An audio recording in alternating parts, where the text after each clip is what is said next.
This program is a work of fiction. The station, broadcast, and events you are about to hear are not real. This audio is created for narrative and entertainment purposes only. This is AM 1120 residual broadcast. If you're hearing this transmission, emergency conditions are ongoing. My name is Mahlon Crewe. I have hosted the evening slot at WRB AM 11:20, 6 p.m. to 10 p.m. every weekday for 22 years. I am 58 years old. My wife is Eulalie. She is a librarian at the county archive, and her job for the last 31 years has been to catalogue newspapers and to keep them from falling apart. We do not have children. We have a cat named Brendan, who is 16 and who sleeps on my desk while I write in my journal every night after my shift. I keep a journal. I've kept one every night after every broadcast since the night I started at WRB. There are 22 of them on the shelf above my desk. They are identical notebooks, black cloth covers, the same brand Eulalie buys for me every Christmas. I write in them in the same blue ink with the same fountain pen that my father gave me on the day I graduated from broadcasting school. The pen is older than I am. It still works. Eulalie has the receipt for the ink in a small wooden box in her sewing room. I am telling you about the journals because the journals are the spine of what I'm going to tell you. The journals are how I can prove to myself what I remembered on which night. The journals are what I have instead of a memory I can trust. On the night I am going to tell you about, which was the 17th of a month I will not name yet, I came home from my shift at 10:30 p.m. and I sat at my desk and I opened the current journal to the next blank page. The next blank page was not blank. There was a journal entry on it. It was dated 3 years and 4 months earlier. It was in my handwriting. It was in my blue ink. It was written with my pen because I could see on the third line the small flare in the downstroke that my pen makes when it has been sitting unused for more than a day.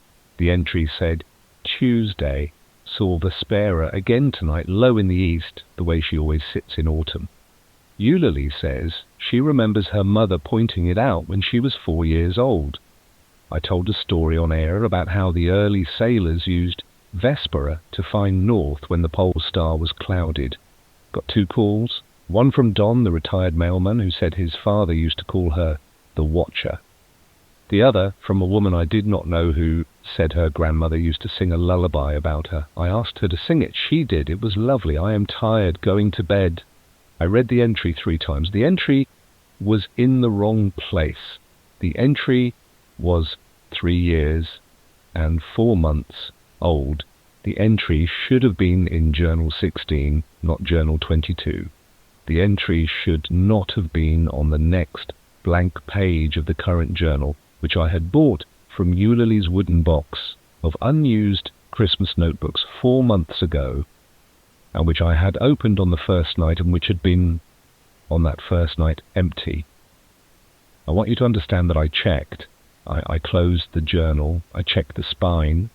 It was the current journal. I checked the previous pages. They were the entries I had been writing for the last 4 months. The entry from 3 years and 4 months earlier was on the next blank page in my handwriting, in my pen, in my ink, dated correctly for a Tuesday 3 years and 4 months ago.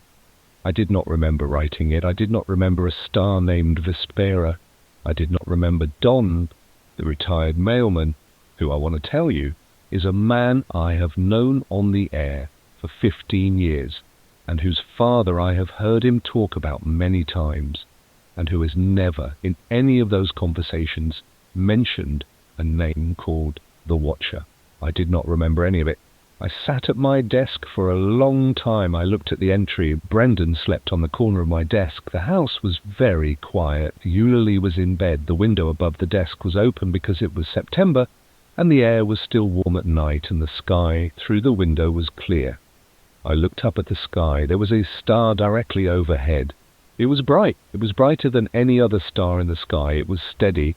not twinkling, which is how I would later learn to recognize that something is not what it appears to be. It sat in the place where 22 years of evening shifts had taught me there was usually nothing of any particular note.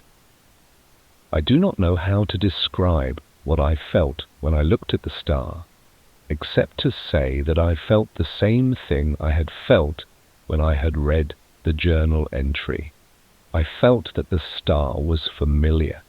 I felt that I knew the star. I felt that the star had been there my whole life and that I had simply not, for some reason, ever thought to notice it before.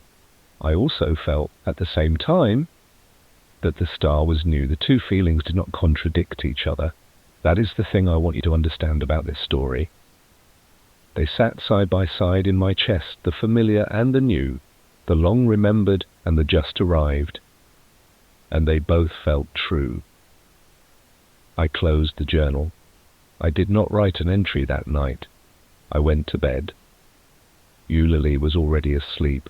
I lay next to her and I listened to her breathing and I thought about Vespera, the name I had never heard before, but had apparently written down in my own hand 3 years and 4 months ago. I did not sleep until almost 4 a.m. I want to tell you about the next morning, because the next morning is when I started to understand that the journal entry was not an isolated thing. I came downstairs at 7. Eulalie was at the kitchen table. She was reading the newspaper, which she did every morning, the way her mother had done, and the way her mother's mother had done before her. The Crewe and Hardesty women, Eulalie had told me on our second date, had been newspaper readers for 4 generations. It was one of the first things she had told me about herself. She was very proud of it.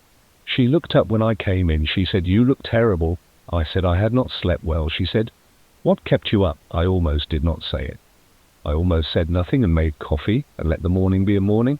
I have wondered many times since what would have happened if I had said nothing, whether the rest of this story would have happened anyway, whether I would have eventually asked Eulalie about Vespera some other morning, or whether I would have learned to live with the journal entry the way a person learns to live with a small unexplained thing in their house, a creak in a particular stair, a draught in a particular room. I did not say nothing. I said, "Eulalie, do you remember a star called Vespera?" She did not look up from the newspaper. She said, "Of course." I said, "What do you mean, of course?" She turned the page. She said, "Vespera, the Watcher's star. My mother pointed her out to me when I was 4. We were on the back porch of the house in Aldenport. It was August. She said Vespera was the star you could trust to find your way home by, even when the moon was new.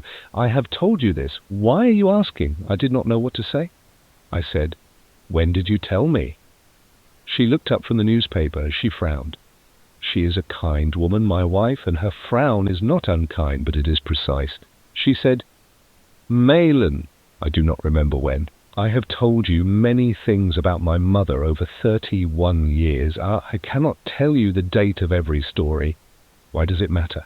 I said it did not matter. I made coffee. I poured a bowl of cereal. I sat across from her at the table, and I watched her read the newspaper, and I tried not to look at her face, because her face was the face of a woman who knew a thing she had always known, and the thing she had always known was a thing I had never heard of until last night. After a while she said, "Is there a piece about Vespera in the paper?" I said I did not know. She turned to the science section. She said, "There must be something. There has been all summer." She read for a minute, then she said, "Here. They are saying the new measurements suggest she is closer than they thought, only 62 light years. They had it at 78 in the spring, but they are revising downward." She showed me the paper. There was a small piece in the science section, 3 columns by 4 inches, with the headline, "Vespera, recalculated, revised, distance published." The piece referred to Vespera as the 7th magnitude variable in the northern overhead. It mentioned 3 observatories that had refined the measurement. It mentioned that the revision had been the subject of, quote, the usual academic interest among stellar cartographers who have studied Vespera since her cataloguing in the late 19th century.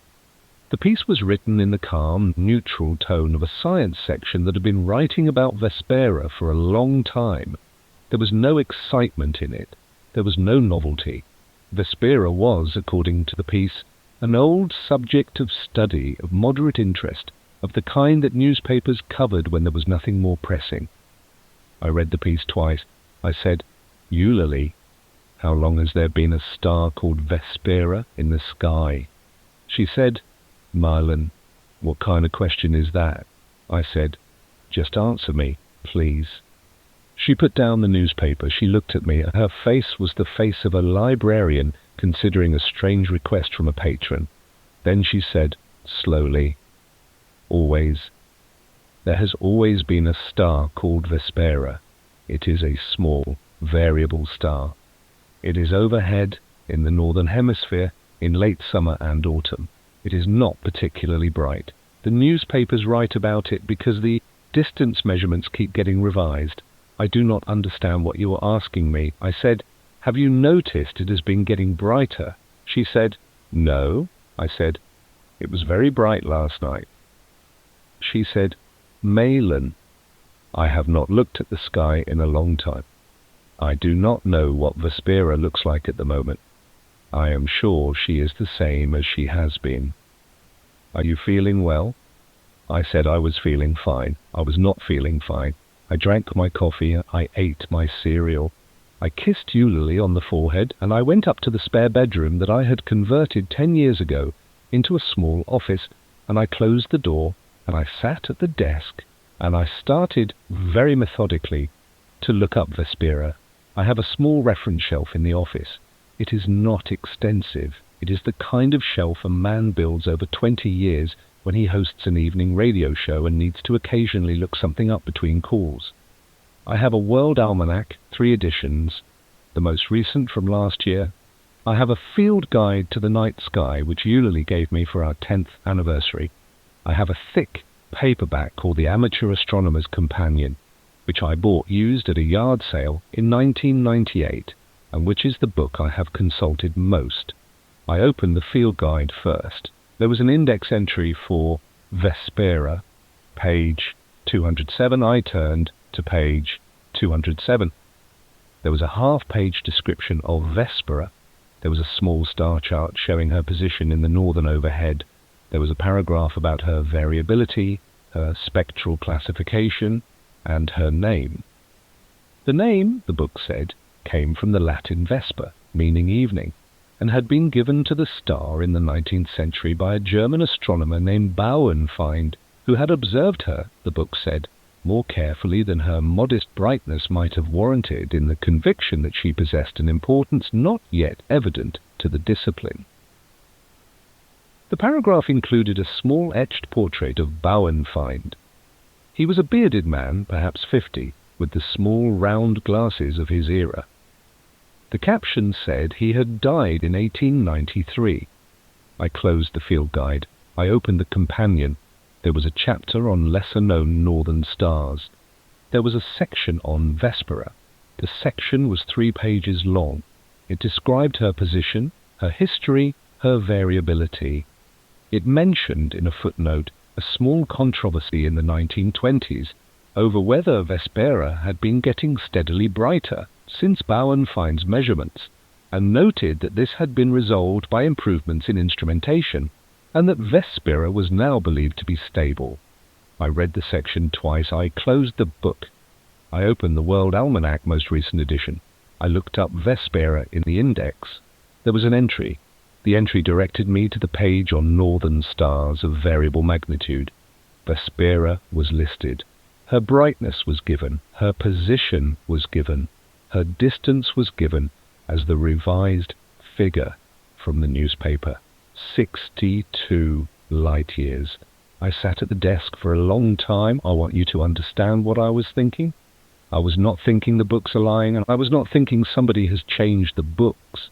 The books were my books. The books had been on my shelf for years. The books had been written by reputable publishers in years before any of this had happened. The books were physical objects with weight and dust, and small underlines that I myself had made in earlier readings on subjects that had nothing to do with Vespera. The books, said Vespera, had always been there. The books had always said it. The thing that had changed was not the books. The thing that had changed was me. I had not known about Vespera last night, and I knew about her now, and then the question was whether the not knowing or the knowing was the truth. I went downstairs. I told Eulalie I was going to the station to look at the archive. She said, "On a Saturday?" I said, "Yes." She said, "Are you sure you are all right?" I said I was sure. I drove to the station. I did not look up at the sky as I drove, because the sky in the daytime did not have Vespera in it, and I did not want to think about what the sky would have in it that night. I want to tell you what the WRB archive is, because the archive matters for what happened next. The archive is a room in the basement of the station. It is the size of a small bedroom.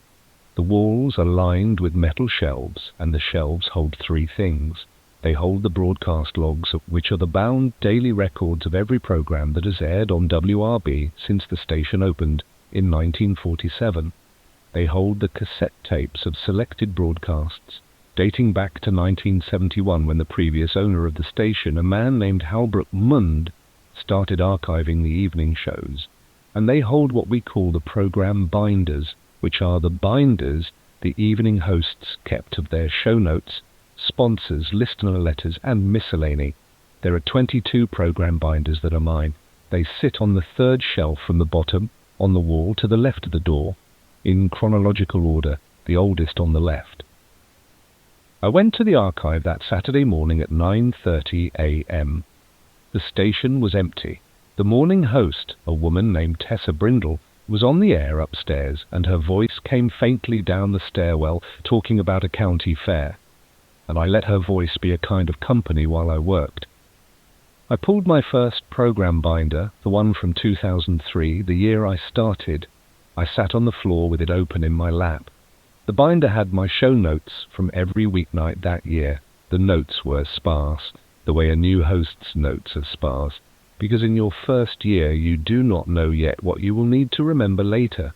There were song cues, there were sponsor breaks, there were occasional listener call notes written in shorthand. There were the dates of every show in my handwriting in the upper corner of each page. I started looking for Vespera. I found her on the 11th entry I checked, November 4th, 2003. My show notes for that night included a bullet point that said, Segment 3, V update magnitude change. I did not know what that meant. The handwriting was mine. The shorthand was mine. The page was mine. I did not remember writing it. I kept turning pages. I found her again on December 2nd, 2003. V over don't house last night. He says brighter than usual. Send him chart. I found her on January 19th, 2004. V variable check. Call observatory before show. I found her on March 7th, 2004. V dipping again, mention in segment 2. I started flipping faster. I started flipping through whole months at a time. Vespera was in the notes. She was in them everywhere. She was in them about once a week, sometimes more. She was a regular topic of the evening show. She was apparently a subject I had returned to so often that I had developed a shorthand for her, just the letter V, the way you use shorthand for things you mention all the time and do not want to write out. I closed the binder. I pulled the binder from 2010 and I opened it to a random page. There she was, May 12th, 2010. V predicted brightening. Talk to Dr. D if she calls, otherwise refer. Dr. D. I did not know who Dr. D was. I closed the binder. I pulled the binder from 2018. Random page, June 22nd, 2018. V interview slot at 8:15. Dr. Drobny confirmed. Intro. Blind astronomer. Second contact. I read the line 3 times. Dr. Drobny confirmed. Intro. Blind astronomer. Second contact. I did not know a Dr. Drobny. I had never in my life had a blind astronomer on my show. I'd never spoken the phrase second contact on air. I had never, until this morning, heard a word of any of this. But the binder was mine. The handwriting was mine. The slot at 8:15 p.m. was, as I knew because I had run the same schedule for 22 years, the slot where I put featured guests. I had apparently interviewed a blind astronomer named Dr. Drobny on June 22, 2018 about Vespera, and had introduced the segment with the phrase, second contact. I sat on the floor of the archive with the binder open in my lap, and I tried to remember. I tried very hard. I remembered nothing. The cassettes were on the wall opposite the binders. They were arranged by year. There were not as many as you would think, because Halbrook Mund had only archived a few episodes a year, the ones he thought were interesting, and his successor as station owner, a woman named Pansy Ackert, had kept the same practice when she bought the station in 2005. I went to the 2018 shelf. There was a small handwritten card on the front of the box listing the contents. The card was in Pansy's handwriting. It listed maybe 30 episodes from 2018. The third entry on the card said, June 22nd, 18, Crewe/Drobny interview. Vespera, possible distribution to syndication, hold for review. The cassette was in the box. I took it out. It was a standard 90-minute cassette, the kind Pansy used for archive copies. The label on the cassette was in my handwriting. The label said, Vespera interview, Dr. Ines Drobny, June 22nd, 2018, do not loop. The phrase do not loop was something I had written in past archive labels.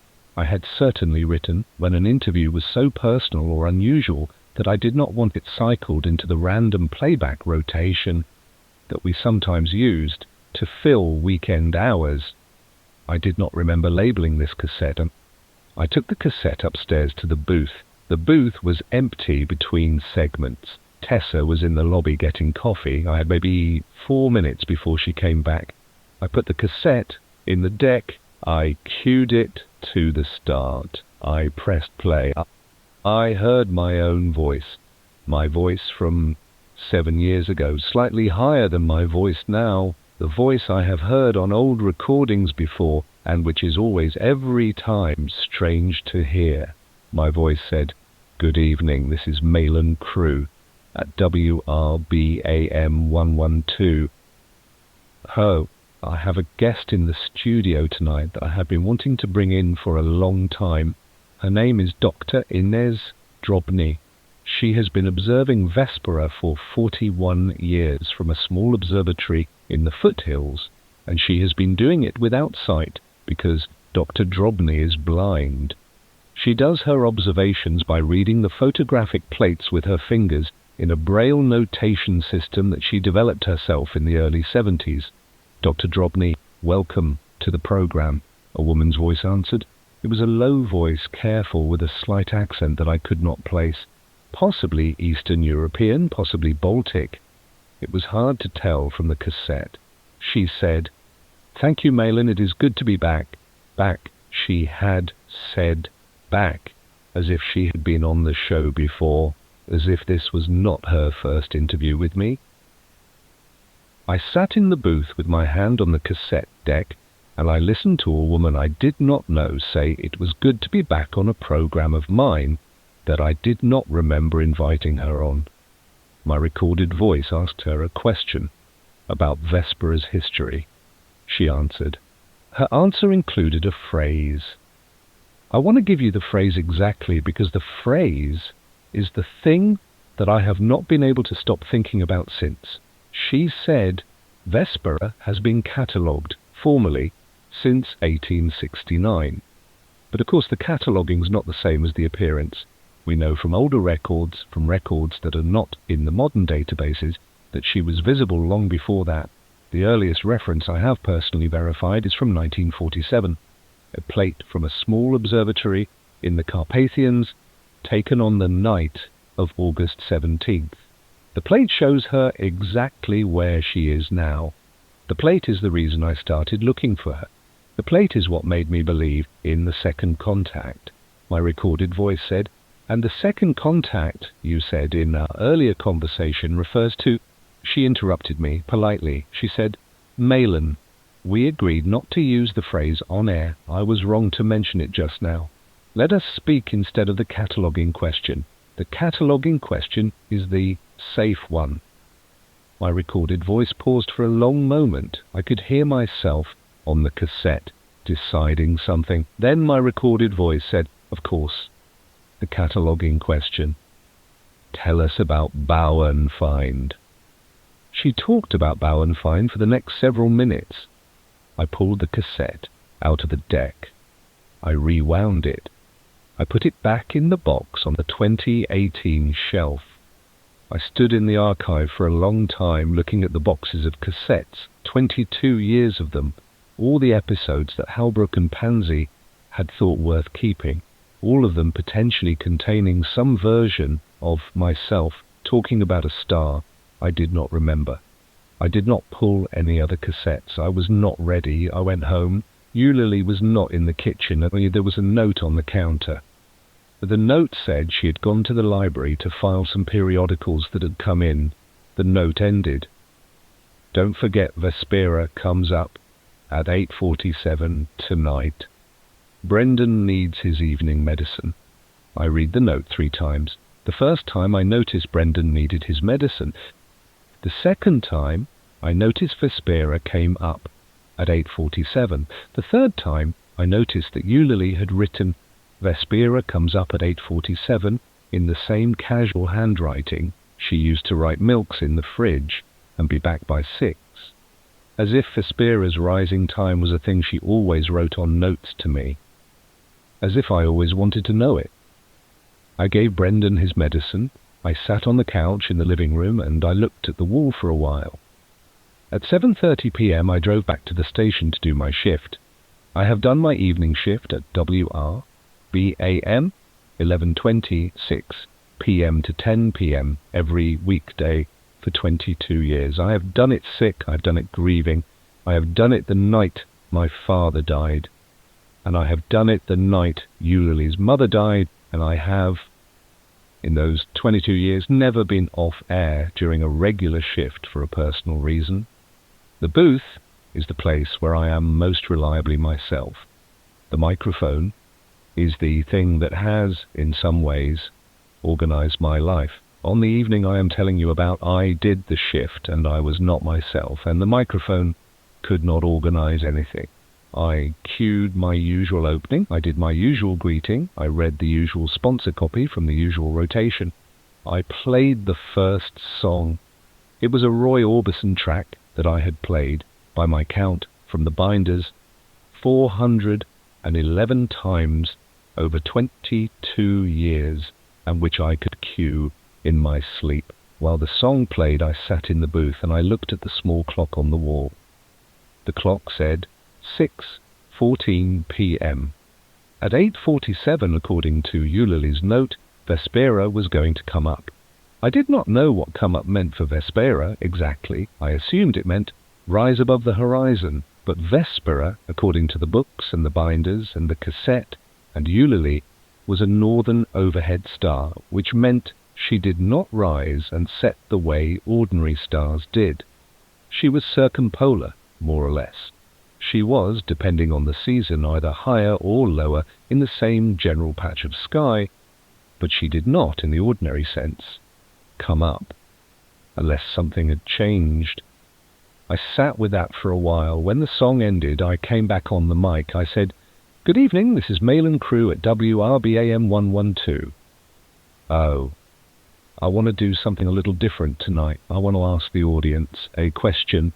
The phone lines are open. I would like to hear from you. The question is this. When did you first learn the name Vespera?" I sat back from the mic. I waited. The phones lit up. The first call was from Don, the retired mailman. Don has called my show, I would later confirm from the binders, 2,416 times over 15 years. He is part of the show. He is part of my life. He is a man whose voice I would recognize in a crowd of 1,000 voices, he said. "Mahlon, That is a strange question. I learned the name Vespera the way everyone learns it, from my father. I asked him how old he had been. When his father told him, he said, maybe 7, maybe 8. He took me out on the porch one summer night and pointed her out and told me she was the watcher. He told me that on a clear night you could find your way home by her, even when you could not see anything else. I asked Don what year that would have been. He said, Mahlon.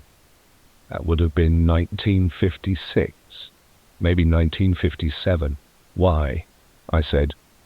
Don, has Vespera always been in the same place in the sky? He was quiet for a moment.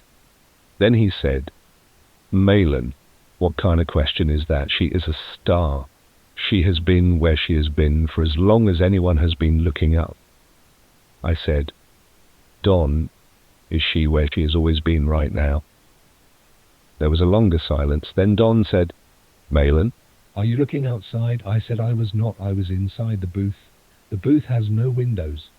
Don said, Mahlon, you should look outside. I told him to hold on. I cued a song. I got up from the booth.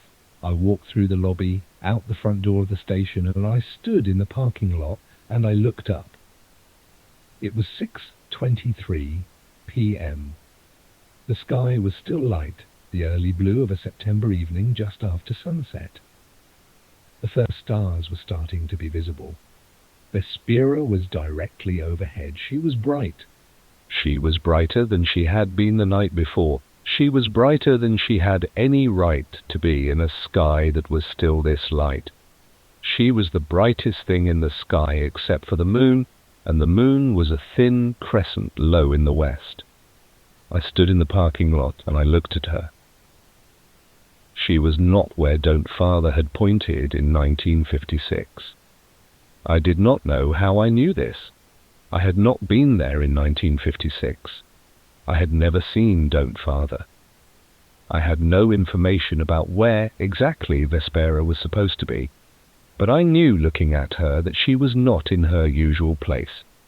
I knew it the way you know that a piece of furniture has been moved in a room you have lived in for years, even if you cannot say when asked where it used to be. She had moved. She was directly overhead.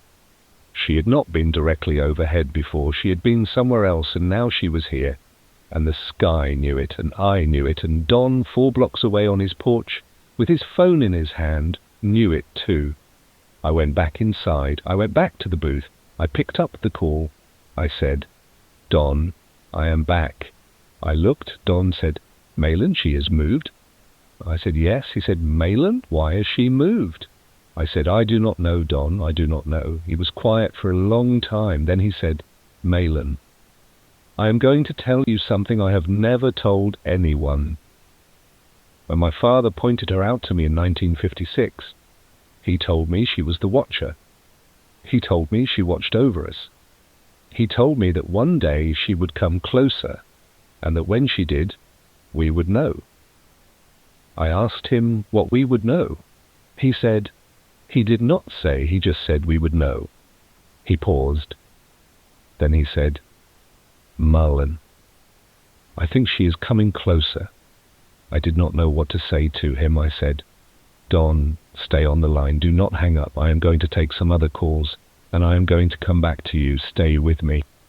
He said he would stay with me. I put him on hold. I took the next call. I do not have time to tell you about every call that came in that night. There were 47 of them between 6:30 p.m. and 8:30 p.m.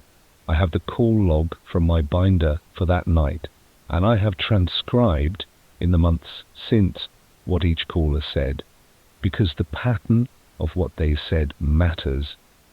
I will give you the pattern of 47 callers. 44 of them said they had known about Vespera their entire lives. They had learned the name from a parent, a grandparent, a school teacher, a Boy Scout leader, a girl at summer camp, a song they could not quite remember. They had known her by various names. Vespera was the most common. The Watcher was the second most common. A few people called her by older names, the Wayward, the slow lantern, the lady. One man, a caller I had never spoken to before named Endrik Parva, called her the second sister. And when I asked him who the first sister was, he was quiet for a long moment, and then said he could not remember. Of the 44 who knew her, every single one said she had moved. Every single one said she was not in her usual place tonight. Every single one had noticed it themselves sometime in the last few weeks, without anyone telling them to look. Of the 3 callers who did not know her, 2 of them were young. One was 19, one was 22. Both said they had never heard of Vespera in their lives and that they were calling to ask what we were all talking about. The third caller who did not know her was a woman in her 70s named Margaurite Esson. She called from a town about 30 miles east. She said she had lived in that town her whole life. She said she had been an amateur astronomer for 50 years. She said she had never in 50 years of looking at the sky seen or heard of a star called Vespera, and she wanted to know who was perpetrating this hoax. I asked her to hold on the line. I did not put her on the air. I did not know what to do with her. I want to tell you about Margaurite for a moment, because Margaurite became important. Margaurite was the only adult caller in that entire 2-hour stretch who did not know about Vespera. Margaurite was, by her own account, a careful observer of the night sky for 50 years. Margaurite should have known. The fact that Margaurite did not know meant one of 2 things. Either Margaurite was wrong and she had somehow missed Vespera for 50 years in a sky she watched every clear night, or Margaurite was right and Vespera had not been there for the 50 years Margaurite had been watching, and the 44 other callers were wrong. I did not know which. I told Margaurite that I would call her back after the show. I took her number. She gave it to me reluctantly. She said, "Mahlon, I am not crazy. I have been watching that sky for half a century. I would know." I said, "Margaurite, I believe you." I did believe her. I was the only person in the room who could. At 8:47 p.m. I cued a song and I went back outside to the parking lot. Vespera had moved again. She was not directly overhead anymore. She had moved in the 2 hours since I had last looked at her, maybe 15 degrees east. She was now in the position of a star that had been rising for several hours and was past its zenith. I stood in the parking lot and I watched her for 2 minutes. She did not appear to be moving while I watched. She was in the moment steady, but she had moved since 6:23 p.m. and she had moved in a direction that was wrong, because stars in the northern overhead, the kind of star the books all said Vespera was, do not move 15 degrees in 2 hours. They move that distance in approximately 1 hour, but in the opposite direction, because the Earth's rotation carries them westward across the sky, not eastward. Vespera had moved eastward. She had moved against the rotation. She had moved in 2 hours the same distance the sky moves in 1 hour, but the wrong way, which meant she had moved relative to the sky at a rate of approximately 3 times normal stellar motion, in a direction stars do not move. I went back inside. I sat in the booth. I did not go on the air for a moment. I let the song play out. When the song ended, I came back on. I said, "Good evening. This is Mahlon Crewe at WRB AM 1120. It is 8:51 p.m. I want to tell you something that I observed in the parking lot just now, and I want you to understand that I am telling you only what I observed and that I am not asking you to believe me. Vespera has moved. She moved between 6:23 p.m. when I first looked at her tonight and 8:50 p.m. when I looked at her again. She moved approximately 15 degrees to the east. Stars do not normally move east. Stars move west because the Earth rotates eastward. Vespera moved east. She moved against the rotation. She did this over the course of 2 hours. I want to repeat that because I want there to be no confusion about what I am saying. Vespera is moving east against the rotation of the Earth. If you are outside and you can see her, I would like you to verify what I have just said. Look at her position now, note the time, look again in an hour. Tell me if she has moved further east. The number to the studio is on your dial card. The lines are open. This is Mahlon Crewe. I am going to play some music. I will be back in a few minutes. I cued a song. I put my head in my hands. The phone rang on the engineer's line. The engineer's line is a line that almost nobody knows about. I have given the number out over 22 years to maybe a dozen people.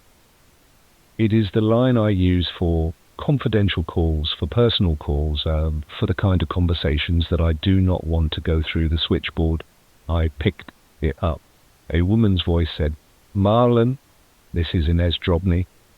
I did not say anything for a long moment. Then I said, "Dr. Drobny." She said, "I am sorry to call on this line. I would not have if it were not necessary. I heard your broadcast. I have been listening tonight. I would like to come to the station." I asked her how she had gotten the number. She said, "You gave it to me in 2018 after our interview. You told me to call if I ever needed to reach you directly." I said, "Dr. Drobny, I do not remember our interview in 2018. There was a long silence on the line. I thought for a moment that she had hung up. Then she said very quietly, "Mahlon, I was afraid of that. I had hoped you would remember by now. I had hoped that her moving would have been enough to bring it back." I said, "Bring what back?" She said, "I am coming to the station. I will be there in 40 minutes. There are things I need to tell you in person. I cannot say them on the phone, and I cannot say them on the air, not yet. Please do not leave the booth. Please keep broadcasting. I am bringing the plate." I asked her what plate. She said, "The plate from 1947, the plate from the Carpathians, the one I told you about in 2018, the one you held in your hands 7 years ago before you forgot." She hung up. Dr. Ines Drobny arrived at the station at 9:34 p.m., 26 minutes before the end of my shift. She was driven by a young man who introduced himself only as her assistant, a thin person in his 30s, with the careful posture of someone who has been guiding a blind woman for a long time. The assistant did not stay. He walked her to the door, handed her a leather case, and left. He said he would come back at midnight. Dr. Drobny was perhaps 70 years old. She was small. She wore a long grey coat even though it was September and not cold. Her eyes, behind tinted glasses, were not closed, but not focused either. Her hair was pinned up in a way that suggested she had done it without a mirror, which of course she had. She held a white cane in her left hand and the leather case in her right. I met her in the lobby. I introduced myself. She put down the case. She held out her hand. I took it. She said, "Mahlon, I am so sorry." I said, "Sorry for what?" She said, "For what is going to happen tonight. For what I am going to tell you. For the fact that I did not insist in 2018 that you write down what we talked about. I was wrong to let you trust your memory. I am going to try not to make the same mistake twice." I led her to the booth. I gave her the second chair. I cued a long track and an 11-minute piece by Vince Guaraldi that I save for nights when I need the space to think. And I turned to her. She had set the leather case on her lap. She opened it. Inside, between layers of black archival paper, was a glass photographic plate, about 5 inches by 7, mounted in a wooden frame. The plate was dark, almost black, with a scatter of small white points on it, the stars, captured in negative on the emulsion. There was, near the centre, a slightly larger white point, circled in white grease pencil, that had aged to yellow. She did not look at the plate. She could not, but she ran her fingertips across its surface with the focused attention of a person reading. She said, "This is the plate. August 17th, 1947. The Bratulescu Observatory in the southern Carpathians. The astronomer who took it was named Bratulescu. He was the founder of the observatory. He took this plate as part of a routine survey of the northern circumpolar field, and when he developed it, he saw something he did not expect, and he wrote about it in his observation log, and he died 3 months later in a car accident that some people have suggested was not entirely an accident. I asked what he had seen. She said he saw Vespera, not in her present position, in her position as of 1947, which is approximately 12 degrees southwest of where she sits in the sky tonight. He saw her at a magnitude of 6.3, which is consistent with what the textbooks now say her brightness was in 1947. He saw her, in other words, exactly where the modern records say she was. I said, then what was unexpected? She said, that she was there at all. She tapped the plate with one finger gently. She said, Bratulescu took this plate as part of a survey he had been conducting for 6 years. He had photographed this same patch of sky with the same equipment in the same season 4 times before. He had detailed plates from 1941, 1943, 1944, and 1946. In none of those earlier plates is Vespera visible. I said, that could mean she was below the detection threshold. She said, it could. Bratulescu considered that. He spent the next 3 months testing the hypothesis. He examined his earlier plates with a magnifier. He calculated the limiting magnitude of his equipment for each plate. He determined that Vespera, at magnitude 6.3, should have been clearly visible in the 1946 plate, which was taken with the same exposure, the same emulsion, the same filter. She was not visible in 1946. She was visible in 1947. He concluded in his observation log that she had appeared between October of 1946 and August of 1947. I said he concluded a new star had appeared. She said he concluded more than that. He concluded that a new star had appeared, and that the appearance had not been noted by any of the major observatories he had contact with, and that when he wrote to colleagues to ask whether they had observed the same thing, they replied that Vespera had always been in the catalogues, and they enclosed extracts from their own records dating to the 19th century. He had the 1869 Bauernfein cataloguing reference in his hands within 6 weeks of writing his first letter. He had not had it before. None of his colleagues had mentioned Bauernfein to him before. The reference had not existed, in any practical sense, in the literature he had been working with. She paused. Her fingers were still on the plate. She said, and then he died, Mahlon. He died in October of 1947. He drove into a ravine on a clear night on a road he had driven 1,000 times. The plate is in my possession because a graduate student of his, a woman who later became my teacher, smuggled it out of the observatory before the new administration could file it away. She gave it to me in 1974 when I told her I was going to try to find Vespera in older photographs from before 1947, that no one had thought to look at. She told me the plate would be useful to me. She told me I should not lose it. She closed the case. She said, I have not lost it. I have spent the last 51 years looking for Vespera in pre-1947 photographs. I have not found her in any photograph predating August of 1947. Not one. There are hundreds of plates in my collection. Vespera is not in any of them.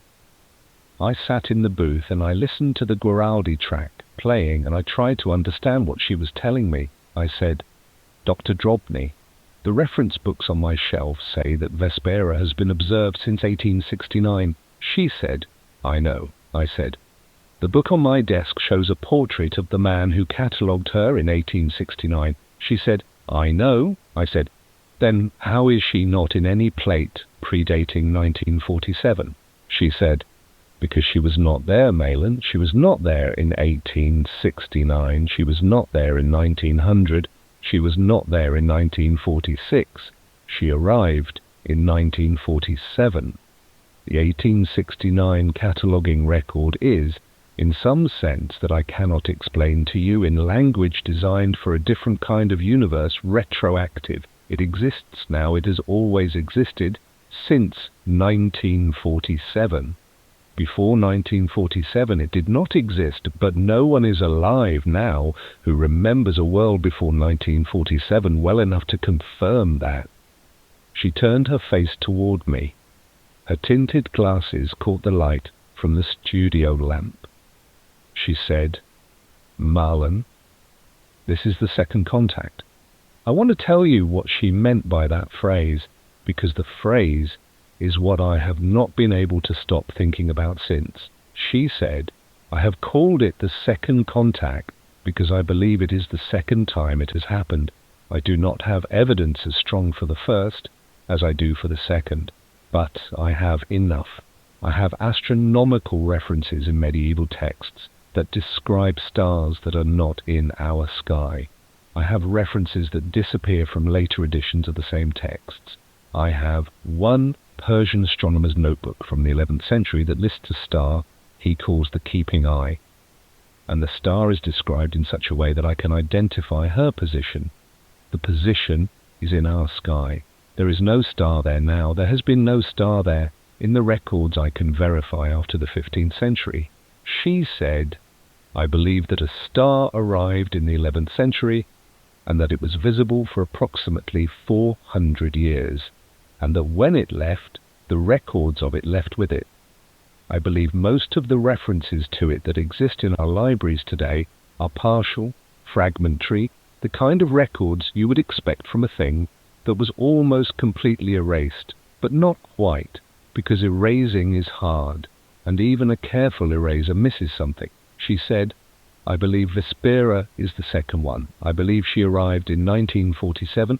I believe the records of her arrival are being installed in our world retroactively as she settles in. I believe the installation is not perfect. Margaurite Esson, the woman who called you tonight, is one of the imperfections. There are others. I am one of the others. You, Mahlon, may also be one. Your forgetting of our 2018 interview is, I believe, your own mind correcting itself in the direction of the installation. Your mind is, at this very moment, trying to decide which version of itself to be the version that knew about Vespera all along, or the version that did not. Most minds choose the first version. It is easier. The reference books support it. Your wife supports it. The callers support it. It is the version of yourself that fits the world. She paused. She said, the other version is harder. The other version requires you to believe that the world has changed around you and that you alone, or you and a few others, are still carrying the memory of what the world was before the change. That version is the version that ends badly for the people who carry it, Mahlon, almost always. It is the version that in earlier centuries got people called witches or madmen or heretics. It is the version that now mostly just gets people quietly forgotten. They drift to the edges of their social circles. Their families humour them. Eventually they stop insisting because insisting costs them too much.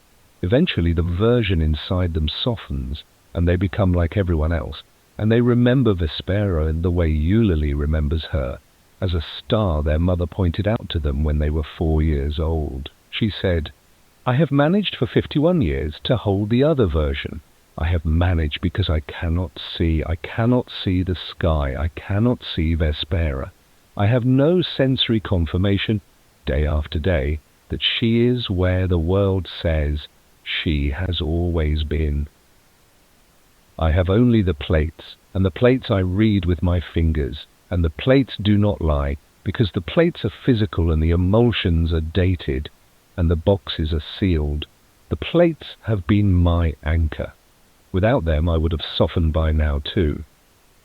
She tapped the case in her lap. She said, "I am giving you the plate, Mahlon. I am giving it to you tonight. I want you to keep it. I want you to keep it somewhere safe. I want you to look at it or have someone describe it to you every day. I want you to know it is there. The plate is your anchor. The plate is the thing that proves she arrived. Without the plate, in 2 weeks, in 6 months, in a year, you will remember Vespera the way Eulalie does, and the version of you that knew otherwise will be a small unease that you cannot name." I said, "Dr. Drobny, why are you giving the plate to me?" She said, "Because she is moving, Mahlon. She is not just rewriting the records anymore. She is moving in the sky. She is doing something new. The first version of her, the one that arrived in 1947, was content to sit in her fixed position and let the records assemble themselves around her. This version of her is doing something else. I do not know what. I do not have eyes. I cannot watch her. I need someone with eyes who is also carrying the other version. I need someone who can tell me on the air, every night, where she is. I need a witness who is not softened." She said, "In 2018 I came to you because I had heard your broadcasts and I thought you might be one of us. I tested you gently in our conversation. You passed the test. You knew somewhere underneath that something was wrong with the way you had always known about Vespera. We talked about it for 2 hours off the air after the interview. You agreed to be a witness. You agreed to keep watching. And then, Mahlon, between 2018 and tonight, you forgot. The installation softened you. By the time I called you tonight, you did not remember any of it." She turned her face toward me again. She said, "I am very sorry. I should have insisted in 2018 that we make recordings, that we make written records, that we make something physical, the way the plate is physical, that would have anchored you against the softening. I did not. I assumed your memory was your own. I was wrong, and I am trying not to be wrong again. The plate is yours now. Do not lose it." She handed me the case. I took it. It was heavier than I had expected. The wooden frame had a small inscription burned into the underside in a language I could not read. Cyrillic, maybe, or some Eastern European script. There was a date below the inscription, August 17th, 1947. I held the case in my lap, and I looked at Dr. Drobny, and I did not know what to say. In my headphones, the Giraldi track was approaching its end. I had about 90 seconds before I had to go back on the air. She said, "Mahlon, I have one more thing to tell you, and then I am going to stop because we are both very tired and you have to broadcast." She said, "Tonight is the first night I have ever heard her referred to on the radio as moving. You said it tonight. Your callers confirmed it. I want you to understand that this is, as far as I know, the first time the movement has been publicly named. The movement may have been happening for some time. It may have just started. I do not know. But you, Mahlon, sitting in this booth tonight, were the first person to say it aloud to a large number of listeners simultaneously." She said, "I do not know what naming a thing like this aloud does. I have a suspicion. The suspicion is that naming it accelerates whatever is happening. I have nothing to base this on except a feeling that has gotten stronger as the years have gone on, and the feeling is that the installation is sensitive to attention, and that the more attention is paid, the more it pushes back. I do not know if that is true. I cannot prove it, but I want you to know that I think it is true, and I want you to decide, knowing that I think it is true, whether you are going to keep talking about her on the air." She paused. She said, "I will not tell you what to do. I will only tell you that whatever you decide, I will support you. If you stop, I will understand. If you continue, I will be your second witness. I will sit in this booth with you, or I will call in, or I will write to you, or I will do whatever you need. But you have to decide. The Guaraldi track was ending. I had to go on the air. I looked at the plate into the case in my lap. I looked at Dr. Drobny. I said, "Stay. I am going on the air. Stay in the booth with me. I am going to tell them." She nodded. I cued the mic. I said, "Good evening. This is Mahlon Crewe at WRB AM 1120. It is 9:51 p.m. I have a guest in the studio tonight. Her name is Dr. Ines Drobny. She is an astronomer. She has spent 51 years studying the star we now call Vespera. She has brought with her a photographic plate from 1947, which she believes is the earliest known image of that star. I am going to ask her, in our remaining minutes, to tell you what she has told me. I am going to ask her to tell you about the second contact. I turned to Dr. Drobny. I said, "Dr. Drobny, the microphone is yours." She began to speak. Dr. Drobny spoke on the air for 9 minutes. She said, in summary form, everything she had told me in the booth. The plate, Petru Bratulescu, the 11th century Persian astronomer, the theory of the installation, the suggestion that Vespera's movement was something new. She did not tell the audience that I had forgotten our 2018 interview. She did not tell them about Margaurite Esson, who I had been holding on the engineer's line for almost an hour by then, and who eventually hung up without speaking to me again. She kept her testimony to what could be verified by the plate she had brought. When she finished, she said, "Mahlon, I have said what I came to say. I will leave you to close the program." I thanked her. I closed the program. I played the WRB AM 1120 sign-off jingle, which has been the same 47 seconds of music since 1971, and which I have heard, by my count from the binders, approximately 5,800 times. When I came out of the booth, Dr. Drobny was waiting in the lobby. Her assistant was already there. He had come back early. He had been listening in the parking lot in the car with the radio on. He did not say anything to me as he led her out. She turned at the door and said, "Mahlon, take care of the plate. Call me when you have something to tell me. The number is in the leather case." She left. I drove home with the leather case on the passenger seat. I drove very slowly. I did not turn on the radio. I did not look up at the sky. I drove the way a man drives when he is carrying something fragile and irreplaceable. Eulalie was awake. She was in the living room with Brendan in her lap. She had been listening to the broadcast. She said, "Mahlon, that was a very strange show." I said it had been. She said, "Who was that woman?" I said, "An astronomer, Dr. Drobny." She said, "I have never heard of her." I said, "I have known her for 7 years. I interviewed her in 2018. Eulalie looked at me for a long moment. Then she said, "Mahlon, I do not remember you interviewing her in 2018. I said, "Neither do I." That is part of what is happening. I sat down on the couch next to her. I put the leather case on the coffee table. I opened it. I showed her the plate. She looked at it for a long time. She said, "That is a beautiful old plate." I said, "Eulalie, do you see her on the plate? Do you see Vespera?" She put on her reading glasses. She leaned forward. She looked. She said, after a moment, "Yes, there. 12 degrees southwest to where she is now, the circled star." I said, "Eulalie, Dr. Drobny says Vespera was not in any plate before 1947. She says this is the earliest image of her." Eulalie said, "That cannot be right, Mahlon. She has been catalogued since 1869. I said, "Eulalie, please, just for a moment, try to consider that the cataloguing might not be real. That the cataloguing was installed in our records when she arrived in 1947. Just consider it for a moment." She looked at me.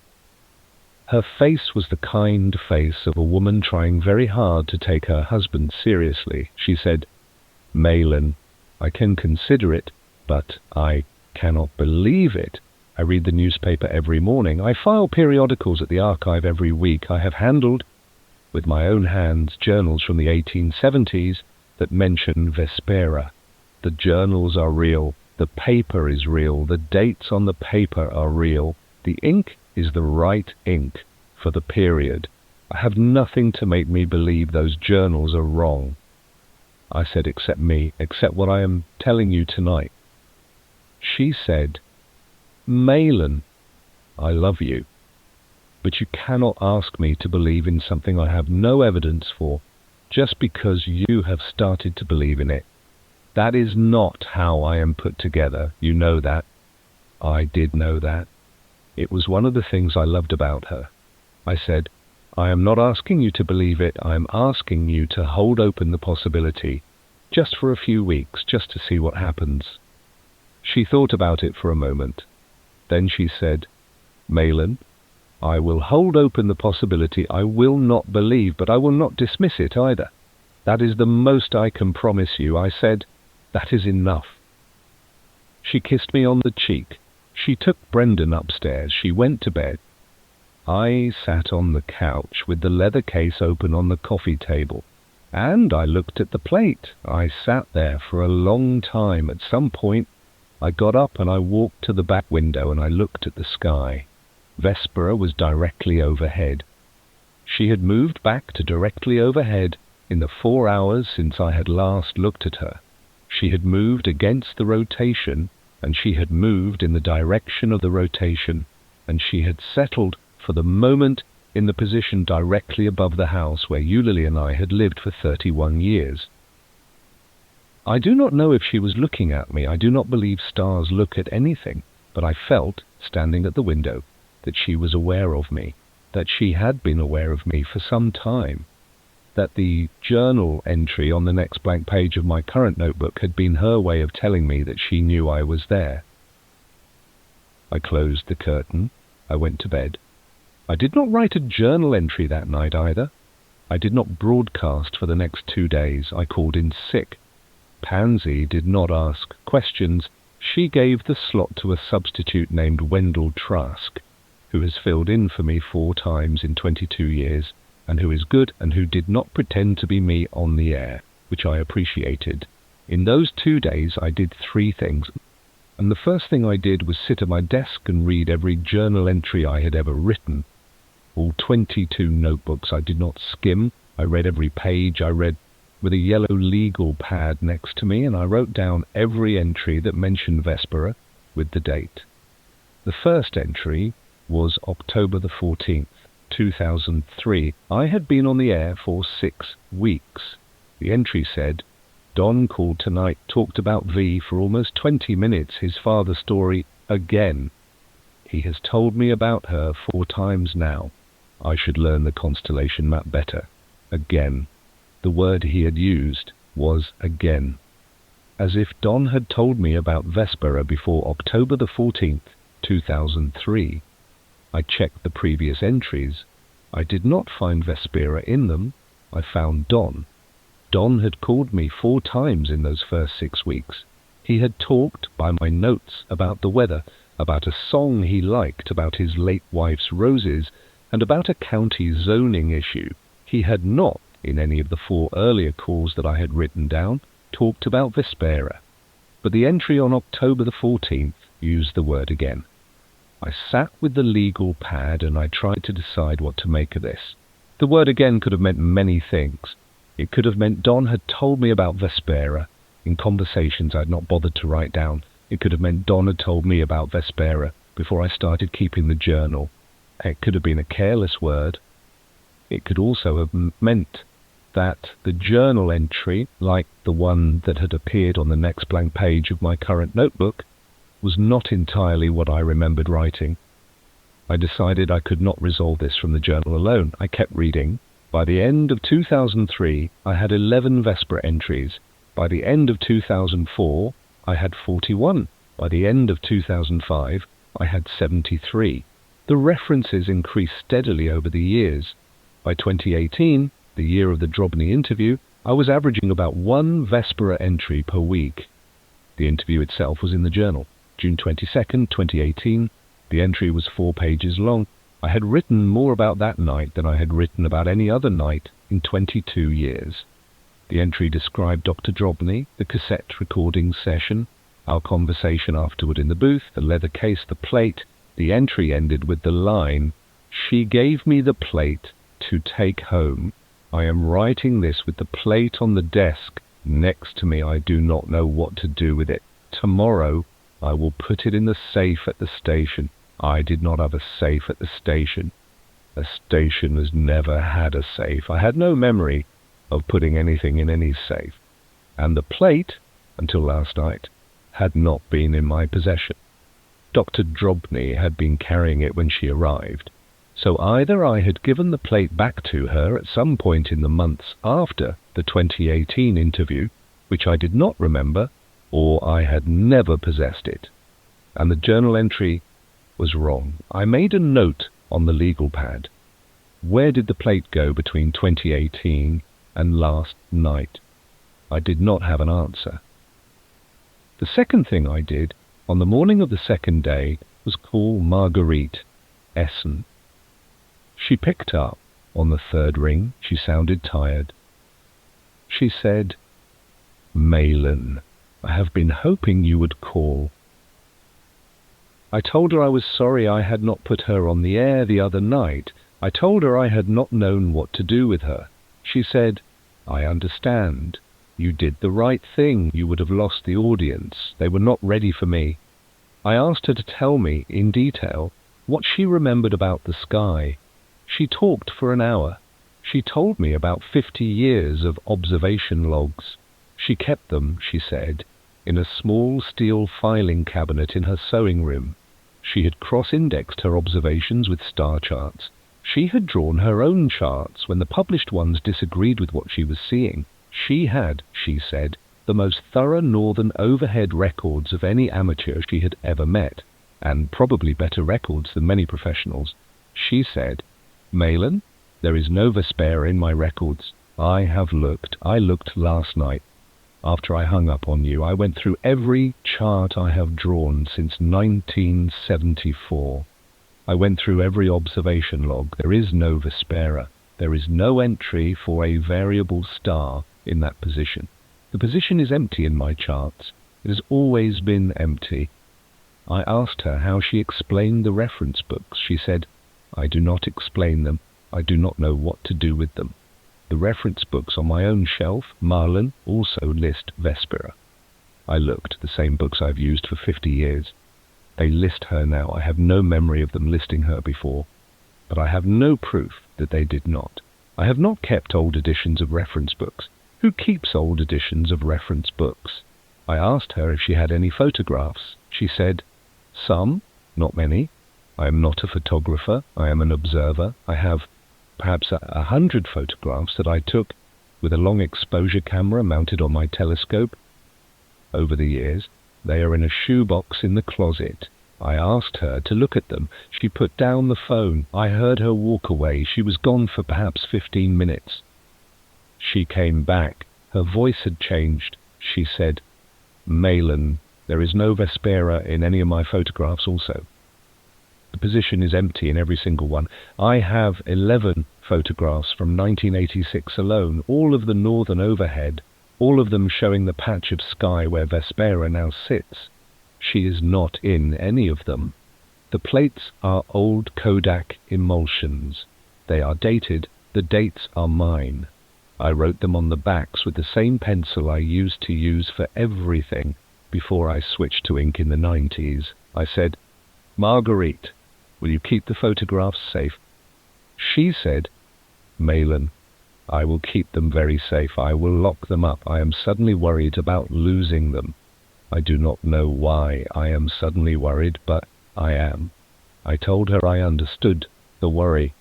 I told her about Dr. Drobny. I told her about the plate. I told her carefully about the theory of the installation. I asked her if she would be willing to speak with Dr. Drobny, perhaps on the phone, perhaps in person if it could be arranged. She said she would. I gave her Dr. Drobny's number. I told her to call. I told her that the two of them, between them, might have enough evidence to outweigh the entire installed history of Vespera if they could get the evidence into the right hands. She said, "Mahlon, whose hands are the right hands?" I said, I do not know yet." She thanked me. She hung up. The third thing I did on the afternoon of the second day was go to the library. I want to tell you about the library because the library is where Eulalie works. And because the library, that afternoon, was where the second of the things that broke me happened. I had gone to the library to look at old newspapers. I wanted to see if the Vespera references in the science section of our local paper went back as far as the newspaper itself did. The paper had been founded in 1894. If Vespera had been in the news in 1894, then she had been part of the installed history for as long as the paper had existed, and the installation was at least that thorough. Eulalie helped me. She did not ask why I wanted to look at the old papers. She has worked in archives for 31 years, and she has long since stopped asking patrons why they want what they want. She brought me 3 big bound volumes from the basement, and she set me up at a long table in the back room, and she said she would be at her desk if I needed her. I started in 1894. I read the science columns. There were not many. The paper had not had a regular science column for the first 30 years of its existence. I found in 1922 a small piece about a meteor shower. I found in 1928 a piece about a solar eclipse. I found in 1931 a piece about a comet. I did not find Vespera. I checked the indexes at the back of each volume where they existed. The indexes did not list Vespera. I went forward. I checked 1947. The paper had a science column by then run by a man named Hollis Trey, who had been their science writer for 30 years. Trey had written, in the issue dated August 25th, 1947, a small piece called Curious Observation Reported from Bratulescu. I read the piece. It described a report from Petru Bratulescu's observatory, communicated by letter to several American observatories regarding the apparent appearance of a star in the northern overhead. Trey was skeptical. He noted that the major observatories had not confirmed the observation, that Bratulescu was a relatively minor astronomer, that the plate evidence was being requested for review. He suggested, gently, that Bratulescu might have made an error. The piece was 8 column inches long. It was on page 7 under a piece about a county fair. I sat at the table and I read the piece 4 times. It existed. The 1947 reference to Vespera as a new star existed in the local newspaper. The installation had not erased it. The installation had apparently simply allowed it to exist, alongside all the later references to Vespera as a long-known star, because the 1947 piece itself characterized the observation as probably erroneous. The installation had been clever. It had not needed to erase Hollis Trey's piece. It had only needed to make sure that Hollis Trey, in writing it, had treated the observation as something almost certainly wrong. I looked for follow-up pieces. There were 2. One, in October of 1947, briefly noted Bratulescu's death and did not mention Vespera. The other, in March of 1948, was a short retraction by Trey, citing further investigation and the consensus of leading observatories, and confirming that Vespera was, after all, a star that had been catalogued since 1869, and that Bratulescu had been mistaken in believing his observation to be of a new object. The retraction was 3 column inches. It was on page 11. After 1948, the local paper wrote about Vespera the way the modern newspapers wrote about her. Steady, low-key, the occasional revision of distance, the occasional note on variability. I closed the volumes. I sat at the table for a long time. I was thinking about Hollis Trey. I was thinking about a science writer in 1947 who had been told by a foreign astronomer that a new star had appeared, and who had reported it with appropriate skepticism, and who had then, 8 months later, retracted his original piece because the major observatories had told him he was wrong. I was thinking about how Trey must have felt writing that retraction. I was thinking about whether he had believed it. I got up. I walked through the stacks toward Eulalie's desk. I passed the children's section on the way. I stopped. I do not know why I stopped. I had not been in the children's section in years. Eulalie and I do not have children. There was no reason for me to be there. But something made me stop, and I turned. And I walked into the section, and I started looking at the spines of the books. I do not know what I was looking for. I looked at the picture books. I looked at the early readers. I looked at the chapter books for older children. I worked my way along the shelves, reading the spines, not knowing what I was doing. I found it on the fourth shelf near the bottom, a thin hardcover book with a faded blue spine. The title on the spine, in gold letters that had mostly rubbed off, said, "The Watcher Star."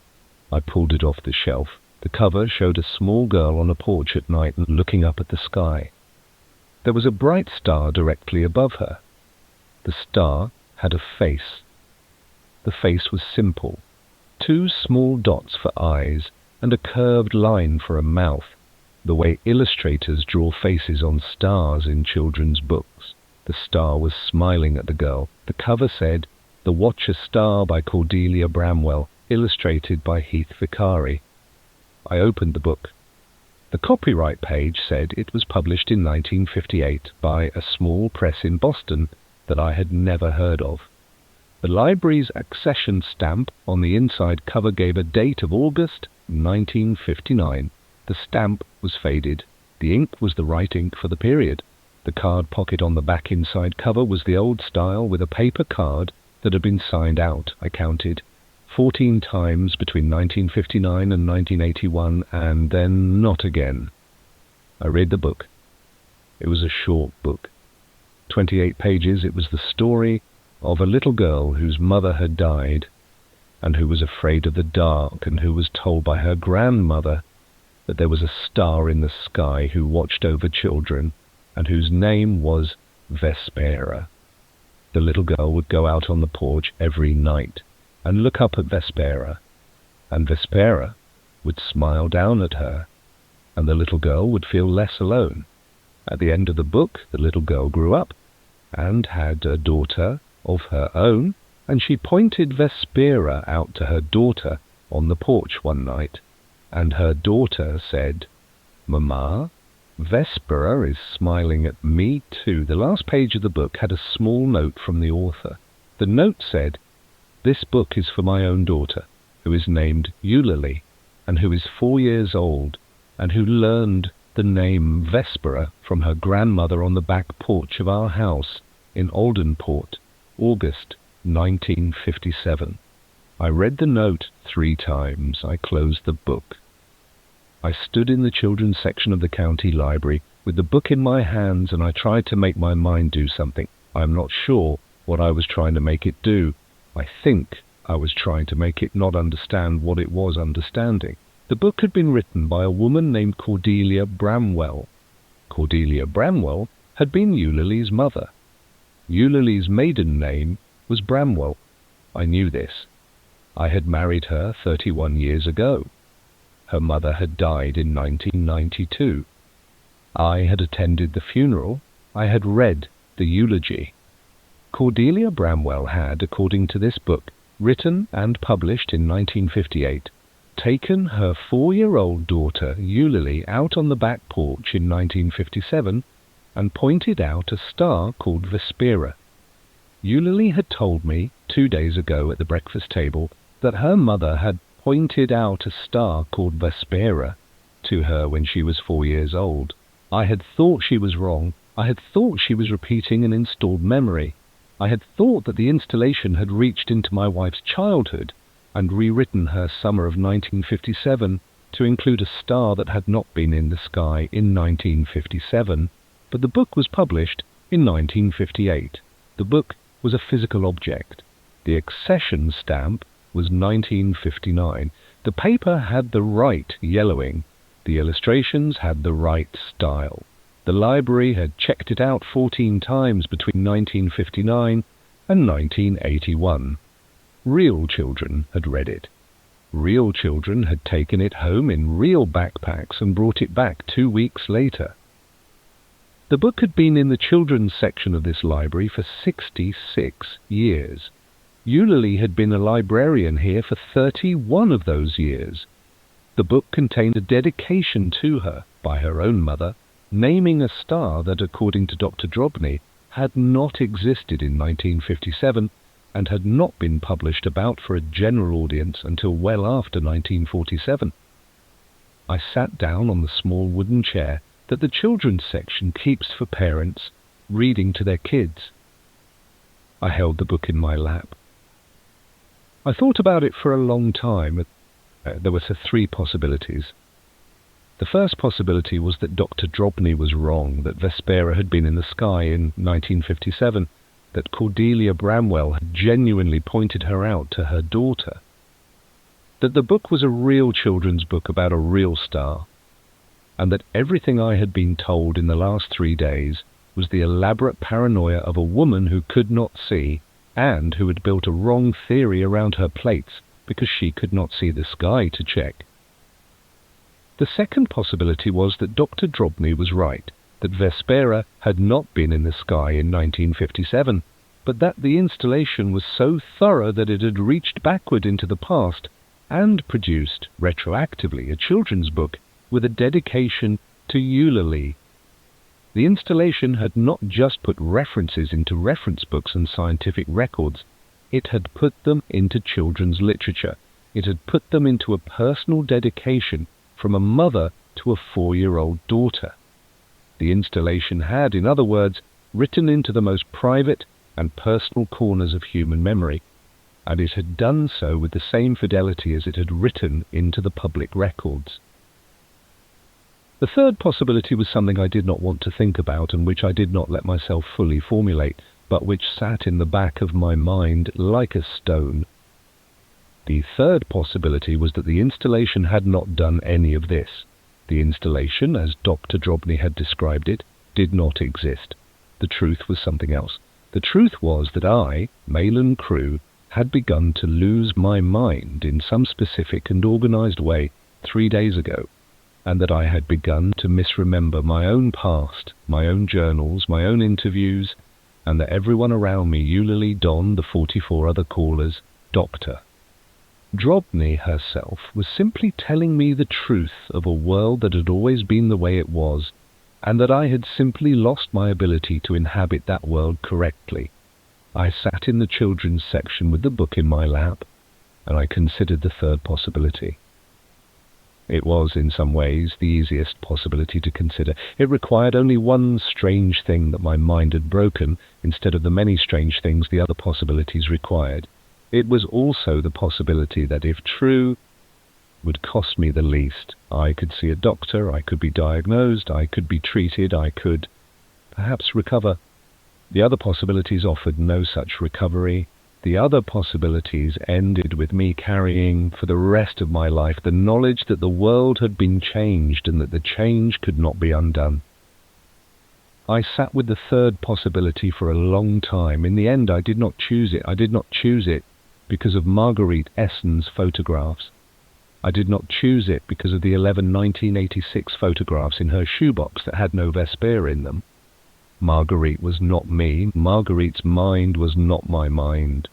Margaurite's photographs were physical objects that had been taken with her own camera in 1986, when I had been 21 years old and had not yet met her, and when whatever was happening to my mind now had not yet been happening. Margaurite's photographs were independent of me.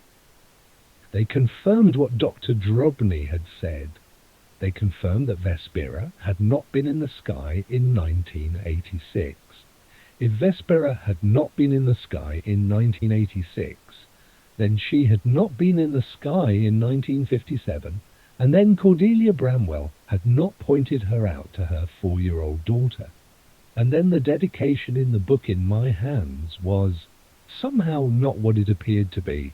I closed the book. I took it to the front desk. I did not check it out. I did not want there to be a record of me handling the book. I did not want the book to be associated with my library card, which Eulalie maintained, which she would notice. I slipped the book into the inside pocket of my coat. I walked past Eulalie's desk. She looked up. She smiled. She said, "Finding what you need." I said, "Yes, I am going to head home." She said, "I will be home around 6. I said I would have dinner ready. I walked out of the library with the book hidden in my coat. I drove home. I put the book on the kitchen table. I sat in front of it. I did not open it again. I made dinner. I served it. Eulalie came home. We ate. We talked about her day. She did not see the book because the book was face down on the side counter where I had moved it before she came in. She did not see it because I did not want her to see it. I did not know what I would say to her if she did. After dinner I told her I needed to drive back to the station. I said I had forgotten something. I said I would not be long. I took the book with me. I drove to the station. I let myself in. The morning crew was gone. The night was quiet. Tessa would not be on for another hour for her late shift. I went down to the archive in the basement. I found a section of empty shelf behind one of the supply cabinets. I slid the book onto the shelf, face down, against the wall. I pulled the cabinet back into place. I went back upstairs. I sat in the booth for a while, with the lights off. Then I drove home. That night, I dreamed that Cordelia Bramwell was standing on the back porch of the house in Aldenport, holding a 4-year-old Eulalie up to look at the sky, and that the sky was empty, completely empty, no stars, no moon, nothing at all. And Cordelia was pointing at the empty sky, and she was saying there, "Do you see her? That is Vespera." And 4-year-old Eulalie was saying, "Yes, Mama, I see her. She is smiling at me," and I knew, in the dream, that they were both lying, and that they did not know they were lying, and that I was the only person in the world who could see that the sky was empty. I woke up at 3 a.m. I did not go back to sleep. I went back to the station the next morning. I had not slept. I decided, lying in the dark, at 4 a.m., that I needed to know one more thing before I could decide what to do. I needed to know whether I had talked about Vespera on the air before October 2003. The October 2003 journal entry had used the word "again." The word implied earlier conversations. The earlier conversations, if they existed, were in cassettes. I went to the 2003 shelf in the archive and there were 7 cassettes for 2003. Pansy had not started archiving until 2005, but Halbrook Mund had kept a smaller archive before her, and 7 of his selected episodes from my first year had survived in the boxes. I pulled all 7. I took them upstairs to the booth. The morning shift was about to start. Tessa was not in yet. I had maybe 40 minutes. I checked the dates on the labels. The earliest cassette was dated September 19th, 2003, my 4th week on the air. The label was in Halbrook's handwriting. It said, "Crew first solo full show, interesting handling of late evening segment, hold for evaluation." I put the cassette in the deck. I cued it to the start. My voice from 22 years ago, much younger, came through the headphones. I sounded nervous. I sounded like a man who had been hosting the show for less than a month and who had not yet figured out how to fill the silences. I listened to the first hour. I listened to the second. The show was the show I would have expected. I played songs. I read the weather. I took 2 calls. I read sponsor copy. I cued the news at the top of each hour. I sounded, at the end, less nervous than I had at the start. The 3rd hour started at 9 p.m. At 9:14 p.m. by the cassette timestamp, I said this. Folks, before I go to the next song, I want to mention something I noticed walking into the station tonight. The watcher is back overhead. You can see her just about straight up at this hour, a little to the south. I do not know why she catches my eye every September, but she does. My mother used to point her out to me when I was a kid. She said the watcher kept an eye on us when we walked home in the dark. I still half believe it. If you are listening tonight and you can see the sky, take a look up. She is right there. This is Mahlon Crewe at WRB AM 1120. Here is Patsy Cline. I stopped the cassette. I rewound 20 seconds. I played it again. My voice, in September of 2003, 4 weeks into hosting a show I would host for the next 22 years, said his mother used to point Vespera out to him when he was a kid. My mother had not pointed Vespera out to me when I was a kid. My mother had never pointed any star out to me as far as I could remember. My mother had not been a star person. My mother had been a Methodist woman who worked at a fabric store in a small town in Pennsylvania and who had died of complications from diabetes when I was 19, and who, in the entirety of the time I had known her, had taken approximately no interest in the sky. I sat in the booth and I listened to 22-year younger me describe a memory of my mother that I did not have, of a star I had not known existed until 3 days ago. I want to tell you what I did next, because what I did next is the thing I think about when I think about that morning. I picked up the studio phone. I called my older sister, Pernilla. Pernilla lives in Wilmington, Delaware. She is 63. She is the only person alive who shared my childhood with me. I had not spoken to her in about 4 months, which was not unusual for us. We are not close in the daily sense, but we have always been close in the sense that matters. She picked up on the 5th ring. She sounded surprised to hear from me. I said, Pernilla, I have a strange question. Did our mother ever point out a star to us when we were kids? She was quiet for a moment. Then she said, Mahlon, what kind of question is that? I said, just answer me, please. She said, Mahlon, of course she did. She used to point out the Watcher every August. She would take us out on the back steps after dinner, and she would point her out and tell us the Watcher was looking down. You remember this. We talked about it at her funeral. You told the story at her funeral. I closed my eyes. I said, Pernilla, I do not remember any of that. She said, Mahlon, you told the story at her funeral. You stood up at the podium and you told the whole congregation about the Watcher and how Mum had pointed her out. You cried while you told it. It was the most beautiful eulogy. People came up to me afterward and said it was the most beautiful eulogy they had ever heard. I said, Pernilla, I do not remember giving that eulogy. There was a long silence. Then Pernilla said, very softly, Mahlon, are you all right? I said I did not know. She said, do you want me to come out there? I said, not yet. I need to think. I will call you back tonight. She said, Mahlon, please, call me back tonight, please. I said I would. I hung up. I sat in the booth with the cassette still in the deck, and I understood, finally, what the third possibility had been all along. The third possibility was not that I was losing my mind. The third possibility was something worse and quieter. The third possibility was that the installation did not just write into reference books and children's books. The installation wrote into people. The installation wrote into Pernilla's memory of her brother's eulogy. The installation wrote into my mother's pointing finger on a back step in Pennsylvania in a year when perhaps no star had been there to point at. The installation wrote into the 2003 cassette of my own voice, telling a story about my mother that I had never told.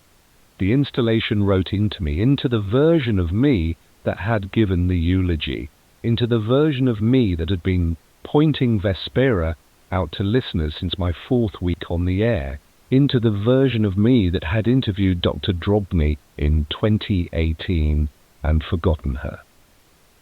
The installation had been writing into me for 22 years.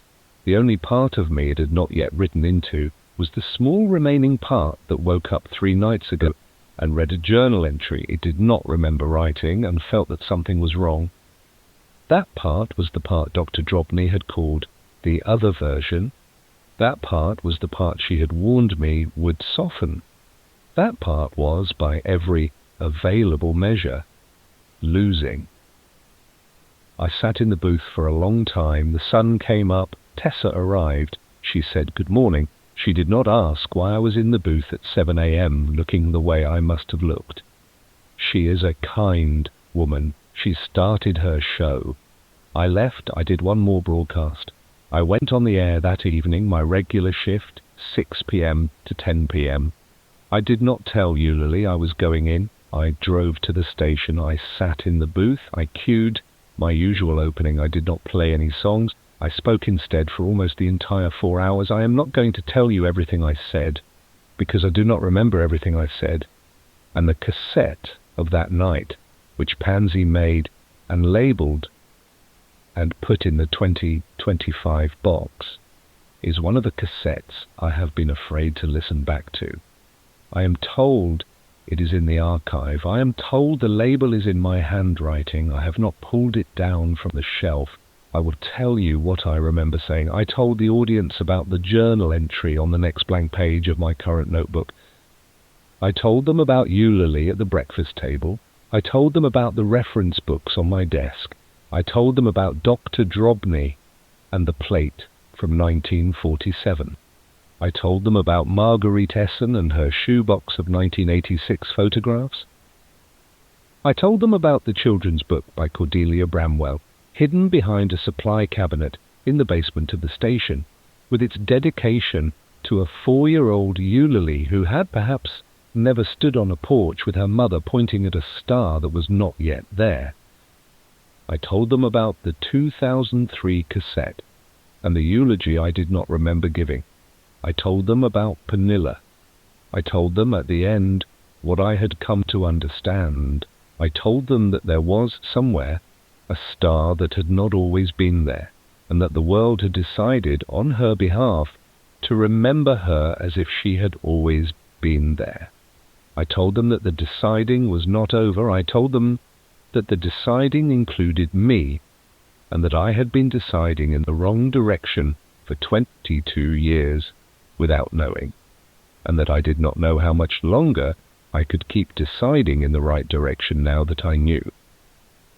I told them that if they were one of the people who did not remember Vespera from their childhood, they should hold on to that. I told them to write it down. I told them to put the writing somewhere physical, somewhere that would survive them. I told them to give a copy to someone they trusted. I told them that I did not know what Vespera was or what she wanted, or whether she wanted anything at all. I told them that I did not know if she was watching us in any sense that mattered, or whether she was simply doing what she was doing, the way a planet does what it does, without intention. I told them that I had been told by Dr. Drobny that naming a thing like this aloud might accelerate it. I told them that I had decided to name it anyway. I told them that I had decided this because the alternative was to let the installation finish, and to wake up tomorrow as the version of myself that had always known about Vespera, and to lose, in the waking, the only part of me that still belonged to the world I had been born into. I told them I was going to sign off now. I told them I did not know if I would be back tomorrow. I told them I loved my wife, and I said her name, Eulalie Bramwell Crewe, in case she was listening, in case some version of her, not yet softened by the installation, could still hear her own name and remember the woman who had been 4 years old in a yard in Aldenport, and who had, perhaps, looked up at a sky that was empty in the place where her mother was pointing. I played the sign-off jingle. I left the booth. I went home. Eulalie was waiting at the kitchen table. She had been listening. She looked at me as I came in. She did not get up. She did not say anything for a long moment. Then she said, "Mahlon, I do not know what you were talking about tonight." I sat down across from her. She said, "I listened to all 4 hours. I do not know who Dr. Drobny is. I do not know who Margaurite Esson is. I do not know what plate you were describing. I do not know about any children's book. My mother did not write a children's book, Mahlon. She was a kindergarten teacher. She wrote nothing. She published nothing. There is no book." I said, "Eulalie, The book is in the basement of the station. I put it there myself. She said, then it is a book somebody else wrote. Mahlon, it is not my mother's book. My mother did not write a book. I would know if my mother had written a book. I am her daughter. She was crying. I had not seen her cry like this in many years. She was crying quietly, the way she had cried when her mother died, the way she had cried only one other time that I could remember. She said, Mahlon, I think you need to see a doctor. I think you need to see one tomorrow. I have already called Dr. Kessler. He has an opening at 11 a.m. I sat with her at the kitchen table. I did not argue with her. I told her I would go to the appointment. I held her hand across the table. I want to tell you one more thing about that night, because the one more thing is the thing I keep, and the one more thing is, in the end, what this broadcast has been for. After Eulalie went to bed, I went down to the basement of the house. I went to the small storage room where we keep the boxes that do not have a home. I dug through one of the boxes until I found what I was looking for. It was an old shoebox of Eulalie's. She had kept things in it from her childhood. Letters, a few drawings, a small leather diary that her mother had given her when she was 8. The diary had a brass clasp. The clasp had a small key. The key was in the shoebox. I opened the diary. The first entry was dated September the 12th, 1959. Eulalie had been 6 years old. The handwriting was the careful printing of a child who had just learned to write. The entry said, Mama and I went on the back porch tonight. Mama showed me the watcher. The watcher is a star. The watcher watches over me. Mama says the watcher will watch over me forever. I am going to look at the watcher every night before bed. I read the entry 3 times. I closed the diary. I sat in the basement of our house with the diary in my hands, and I let myself finally consider the possibility that I had been wrong. The possibility was this: the installation, as Dr. Drobny had described it, was real. Vespera had not been in the sky before 1947. The reference books had been written retroactively. The children's book had been written retroactively. The diary in my hand had perhaps been written retroactively by the installation in the handwriting of a 6-year-old Eulalie who had never written it. That was the possibility I had been holding.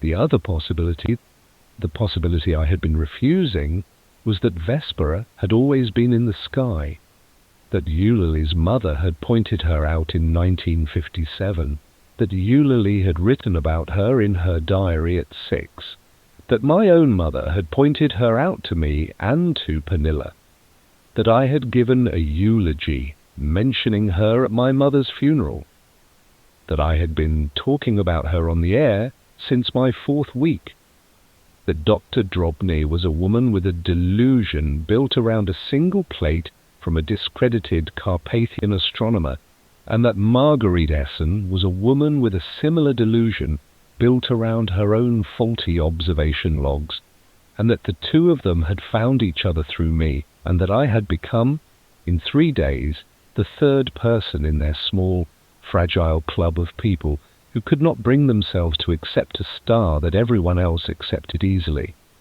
I held the diary in my hand, and I tried to feel which possibility was true. I could not feel it, and I could not in that moment tell.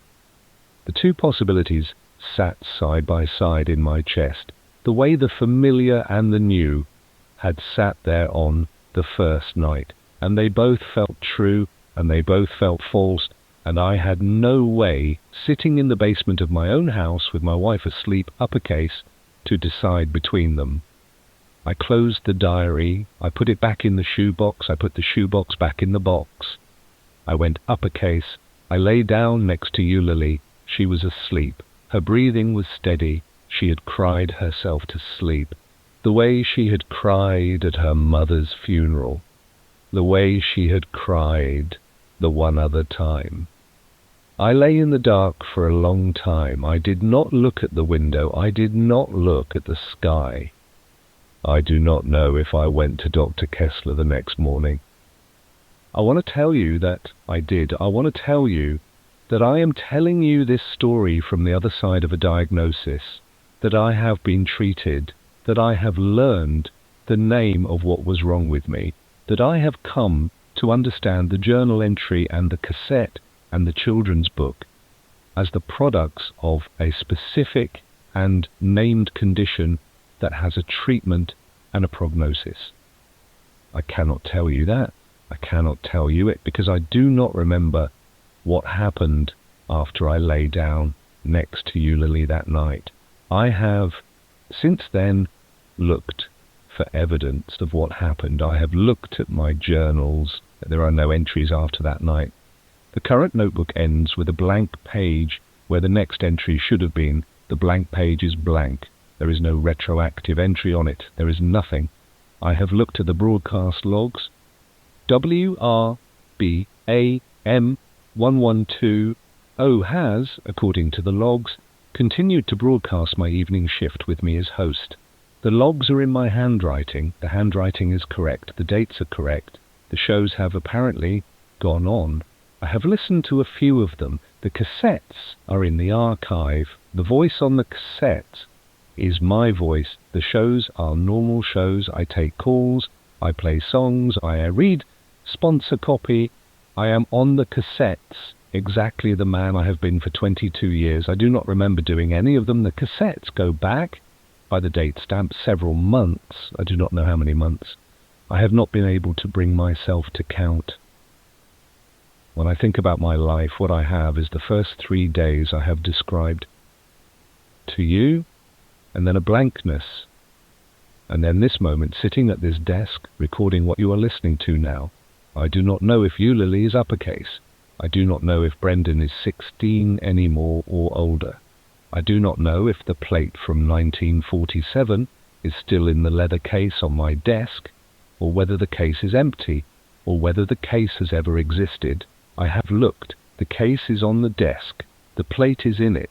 The plate looks like the plate I described, but I have started in the last hour to wonder whether the plate was always in my possession, whether Dr. Drobny ever existed, whether the broadcast I gave that night, the 4-hour broadcast where I named all of this, ever happened, or whether the broadcast itself is a memory the installation has been laying down in me slowly to give me something to remember in place of whatever I was supposed to have been doing in those 4 hours. I do not know. I am recording this from the booth at WRB AM 1120. The wall clock says 3 AM. The wall clock in the booth has always run a few minutes fast. I have not corrected in 22 years. The microphone in front of me is the microphone I have used for 22 years. The chair is my chair. The room is the room. But the door to the booth, which I locked when I came in, has not been opened, and I cannot now remember coming in. I cannot remember the drive to the station, or unlocking the front door, or going down the hall, or sitting down. I remember lying next to Eulalie in the dark. And then I remember this. If you are hearing this, I want to ask you something. I want you to do a thing for me. The thing is small. The thing will not cost you anything except a moment of your evening. If you are outside, go outside. If you are inside and there is a window, go to the window. If it is cloudy where you are, wait. When the sky is clear, look up. Look at the sky directly overhead, the patch of sky that is straight above you. Tell me what is there. Do not tell me what you remember being there. Do not tell me what the books say is there. Do not tell me what your mother told you was there. Tell me what is there in this moment, the only moment you can be sure of. If there is a bright star directly overhead, that is Vespera. That is the star I have been telling you about. That is the star whose name I did not know 4 nights ago, and that everyone I love has known their entire lives. If there is no bright star directly overhead, if the patch of sky above you is empty, or only filled with the small, uncertain stars of an ordinary sky, then you are one of the others. You are one of us. You are someone whose installation has not yet completed, or who, for some reason I do not understand, has been left out of the installation. If you are one of us, please write it down. Please write down the date. Please write down what you saw. Please put the writing somewhere physical. Please give a copy to someone you trust. Please do not lose it. I do not know what will happen to the writing. I do not know if it will protect you. I do not know if the installation can reach into private writings the way it has reached into children's books and reference works and cassettes. But the writing is the only thing I know to ask for.